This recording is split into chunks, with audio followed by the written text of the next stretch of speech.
Nous sommes dans une ville où les intellectuels aussi et les philosophes demandent des lieux de parole. Je pense que cette initiative est pour cela tout à fait remarquable. Je tiens vraiment à les en remercier sincèrement.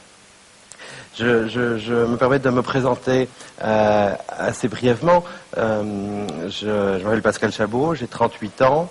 J'ai étudié la philosophie, cela vous pouvez vous en douter, mais je l'ai étudié aux facultés universitaires Saint-Louis, à la Sorbonne, à l'université de Bruxelles, à l'université de Liège également. J'ai travaillé au Fonds national de la recherche scientifique comme chercheur en philosophie pendant 7 ans, où j'ai rédigé une thèse sur un philosophe français dont le nom est Gilbert Simondon.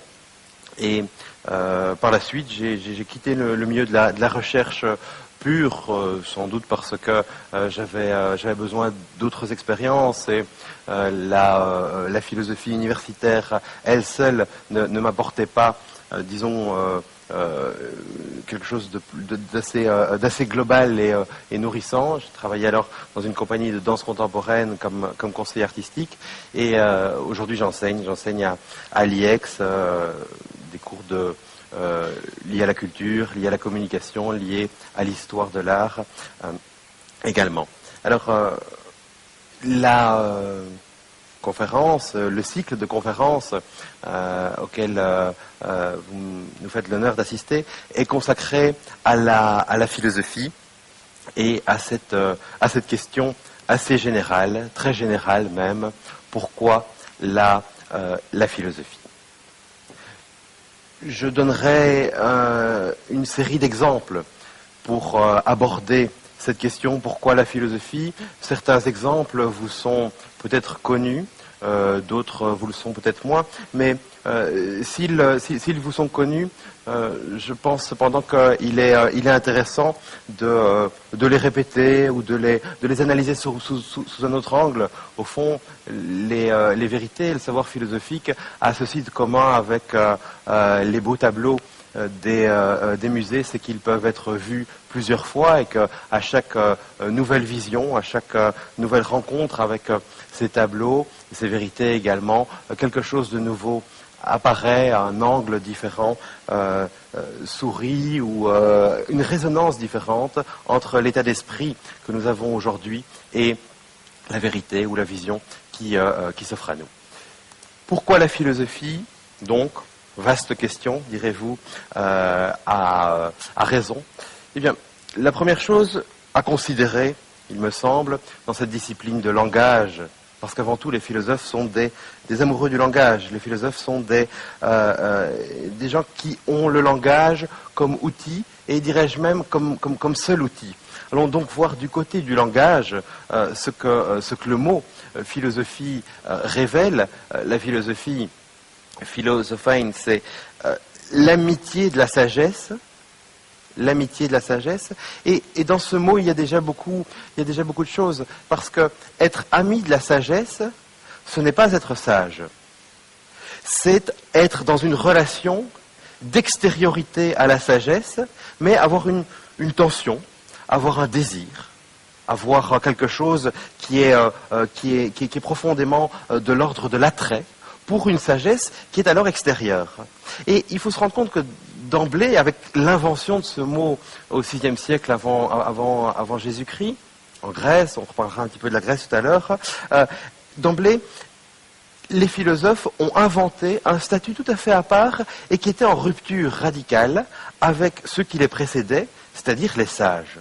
Le sage est celui qui fait corps avec la sagesse, qui est dépositaire de la sagesse, qui n'est pas différent de la sagesse. Et dans la tradition zen, par exemple, dans les traditions orientales, le sage peut se taire, son silence même est une sagesse parce qu'il est la sagesse.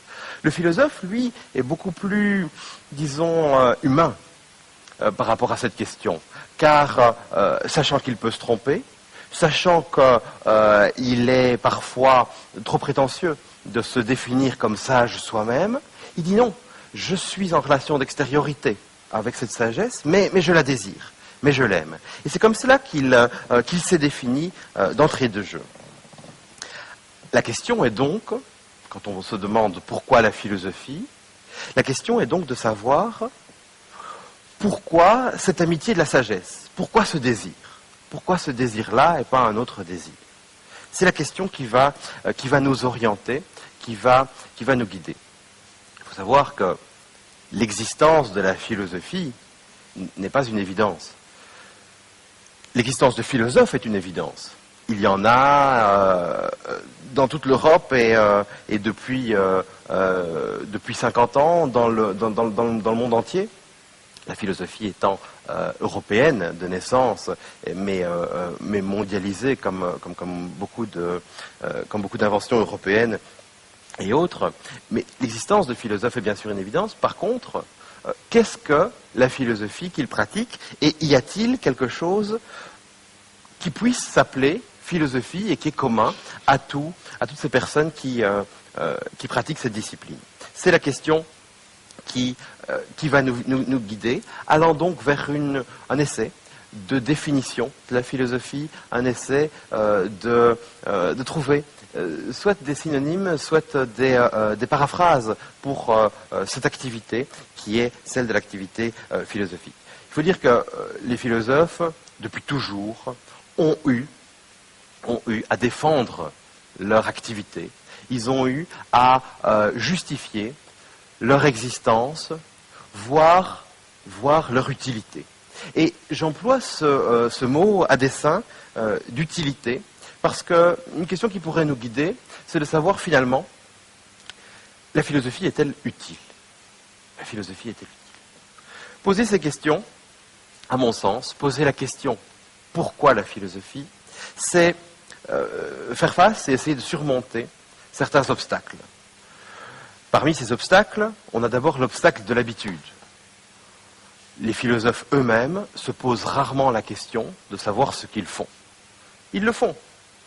Ils sont tantôt payés pour cela, tantôt dans des compétitions académiques où l'emportera celle ou celui qui publie le plus d'articles, tantôt trop occupés par leur intérêt pour tel détail important de la philosophie de Kant pour se dire au juste que suis-je en train de faire? Pourquoi est-ce que je suis en train de faire de la philosophie?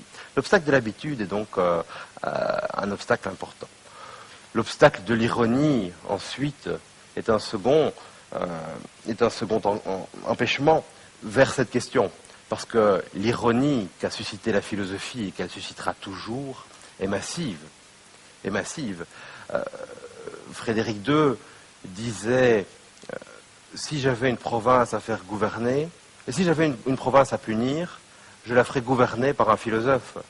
Bien d'autres encore ont sur la philosophie des mots tantôt taquins, tantôt carrément durs. C'est un petit peu comme pour le mariage. Quand on cherche dans un dictionnaire des citations, de bonnes citations pour un discours à la veille d'un mariage, on est souvent, en tout cas c'est mon cas, on est souvent atterré par le nombre de quolibets ou le nombre de tacles qu'il y a par rapport au mariage. Pour la philosophie, c'est la même chose. Ouvrez un dictionnaire de citations, vous aurez Goethe, bien sûr, qui dira toute la philosophie, finalement, n'est que le sens commun mis en langage amphigourique, ou alors d'autres qui disent, finalement, la philosophie ne sert qu'à une chose, c'est à nous consoler de son inutilité. L'ironie donc est massive. Et Lucien, déjà dans l'Antiquité, Lucien avait convoqué, dans un livre qui s'appelle Philosophe à vendre, avait convoqué imaginairement, sur une estrade, semblable peut-être à celle que j'occupe en ce moment, sur une estrade toute une série de philosophes en les vendant à l'encan. Devant une série de personnes, et ils vantaient les mérites en disant celui-là c'est un platonicien, il peut vous servir à cela, mais il sera très mauvais dans cette direction-là, achetez-le aucun, et les prix étaient bien entendu dérisoires. L'ironie donc que suscite et qu'a toujours suscité la philosophie est importante, et il faut la surmonter à nouveau pour aller vers cette question, mais pourquoi? Pourquoi s'intéresser à cette discipline?